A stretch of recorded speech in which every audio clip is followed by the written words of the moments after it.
Hi, I'm Andrew Roach. Recently, a friend saw a few of my LinkedIn spreadsheet videos and asked me if I could help him parse some data from a county website that's in an unstructured data file. The county site ominously warns that the data is in a large file and requires a person with programming experience to extract the information. The files generated are formatted in fixed width ASCII only.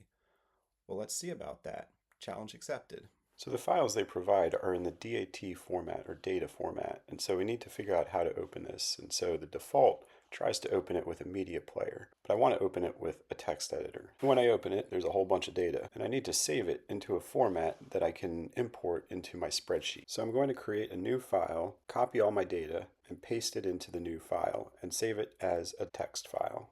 Google Sheets is going to ask for a delimiter, but I don't want a delimiter because I want to split the columns into fixed widths. So I'm going to specify a delimiter that I know is not in the file, and that way the data stays in one column for now. The county website provides a PDF that documents the file format and the character size of each field. Just copy and paste it into my spreadsheet. Use the transpose function here and then start doing the manual process of entering the number of characters associated with each field, which seems to be indicated right after the field name in row 2. We'll speed this part up, and once I finish this, I'm going to add a few rows to my data so that I can copy and paste my field format information that'll give me the basis to actually split this data up. The first expression is pretty straightforward, using the left function and taking the first 30 characters of the data. So now I'm going to use the mid function to return characters that are within the text. I'm going to modify this so that as I copy this formula over to the right, the starting at point shifts. And if you watched some of my other videos, you probably know what's coming next.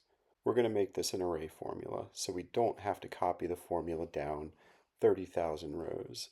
So the string will be the range A6 to A, and we'll make it an array formula and apply the array constrain function and count the number of rows that it should be constrained by. So there we go. This is working as intended, and the great thing about array formulas is that they really don't impact the performance of the spreadsheet, not nearly as much as if these were all formulas going down 30,000 rows. Still a couple things to clean up. First, we need to lock the reference to our data in column A, and then we need to wrap our second expression in the sum function, and then lock column A for our row count. Now we can copy and paste the formula across and watch it do the work.